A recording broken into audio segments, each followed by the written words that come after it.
웰빙 한방 이야기. 이 시간 진행에는 연세대학교를 졸업하고 중국 북경 중의학대학과 대학원에서 한의학을 연구한 난치병 치료 전문 달빛 한의원의 김동영 원장입니다. 안녕하세요. 한의학에서는요, 외부에서 들어오는 일체의 사기를 그것이 세균이든 아니든 관계하지 아니하고 자연의 계절에 따른 5가지 기운, 즉 바람, 더위, 습한 기운, 건조한 기운, 차가운 기운 등이 우리 몸에 들어와서 병을 일으킨 것으로 봅니다.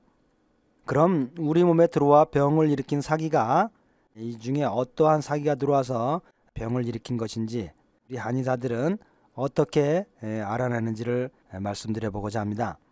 물론 양의학은요, 각종 현대적 장비를 통해서 검사를 해서 그 검사 결과를 통해서 여러 가지 내용들을 알아내지만요, 한의학에서는 이런 각종 장비를 사용할 수도 없을 뿐만 아니라 이런 각종 장비를 사용해서 현대적 의미의 병의 원인을 찾아낸다고 해도 그것이 바로 한의학적 치료와 연결이 되는 것은 아니라고 말씀을 드렸습니다. 왜냐하면 한의학인 이와 같은 양의학적인 패러다임으로 병의 원인을 보고 치료하는 것이 아니기 때문에 그 양의학적인 병의 원인이 곧 한의학적인 병의 원인과는 일치하는 것이라고 말할 수가 없는 것이죠. 따라서 아무리 서양의학적으로 정확한 판단을 하고 병을 정확히 이해한다고 해서 그 병을 한의학적으로 바로 치료할 수 있는 것하고는 별개의 문제죠. 한의학은 또 한의학 나름대로 병을 보고 판단하고 치료를 하게 되는 것입니다. 예를 들면 추운 감기가 들면 우리 몸에 오한이 나고 오싹오싹 춥고 떨리죠. 그럼 이것이 바이러스에 의한 감기든 아메바에 의한 감기든 기타 세균에 의한 감기든 관계하지 아니하고요. 한의학에서는 오한과 오싹오싹 춥고 떨리는 것을 보고 그 병의 원인이 차가운 것에 있는 것으로 보고요. 그 차가운 기운을 쫓아내는 더운 약으로 치료를 하게 되는 것이죠. 이렇게 서로 병을 보는 패러다임이 다르기에 병의 원인을 보는 관점이 다르고 병의 원인을 다르게 보니 치료법 또한 서양의학하고는 완전히 다른 것입니다. 어느 것이 옳고 그르냐고요? 어느 것이 좋고 나쁘냐고요? 참으로 말하기 어려운 것이죠. 양의학은 양의학의 장점이 있고요. 한의학은 한의학 나름의 장점과 훌륭한 점을 갖고 있죠. 자, 그러면요, 한의학에서는 기계를 통하지 않고 어떻게 외부에서 들어온 사기들이 어떠한 것들인지를 서로 구별하고 찾아내는지를 말씀드려볼까 합니다. 우선 이전의 상고시대 할아버지들은요, 우리 몸의 내부를 지금 저희들과 마찬가지로 볼 수 없었다고 저도 생각합니다. 제가 한의학을 공부하느라 중국에서 10년 동안 있었는데요, 아주 다양한 사람들을 만났습니다. 그 중에요, 40대의 한 아주머니는요, 우리 몸의 내장이 자기의 눈으로 보인다는 겁니다. 물론 상고시대의 의사들 중에는요, 도를 통하여 우리 몸의 내장을 볼 수 있었던 사람들도 없지는 않았다고 봅니다. 그런데 만약 내장을 눈으로 보아야만 진단하고 치료를 할 수 있다면 대부분의 보통 사람들은 아무리 공부를 해도 의사를 할 수 없을 것입니다. 왜냐하면 도를 통하지 않으면 의학을 깨칠 수 없기 때문이죠. 그렇다면 저는 그거는 학문으로 성립할 수 있다고 보여지지가 않는 겁니다. 도를 통하지 못한 사람은요, 다다를 수 없는 것이니 저 같은 정말 보통 이하의 사람들이야 어떻게 공부를 해서 도달할 수가 있겠습니까?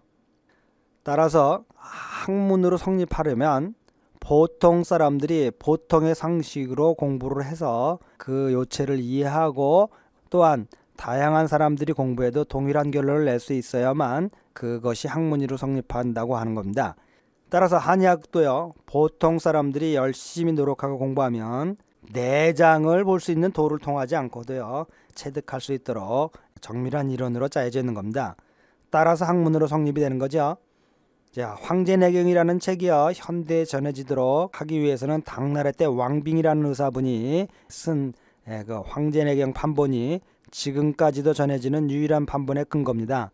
만약에 당시에 왕빙이라는 분이 없었다면요, 황제내경이라는 책은 어쩌면 이 세상에 없어졌을 수도 있으며 그렇게 되면 한의학은 존재하기가 힘들었겠죠. 그런데 이분이 서문에 뭐라고 썼냐면요, 이 황제내경을 갖고 열심히 공부를 하면요, 중국 천지 어디에서 공부한 사람이든, 강북에서 공부한 사람이든, 강남에서 공부한 사람이든, 서남에서 공부한 사람이든, 서북에서 공부한 사람이든 관계없이 동일한 한자를 보면 동일한 결과가 진단의 결과가 나올 것이라고 말하고 있는 겁니다.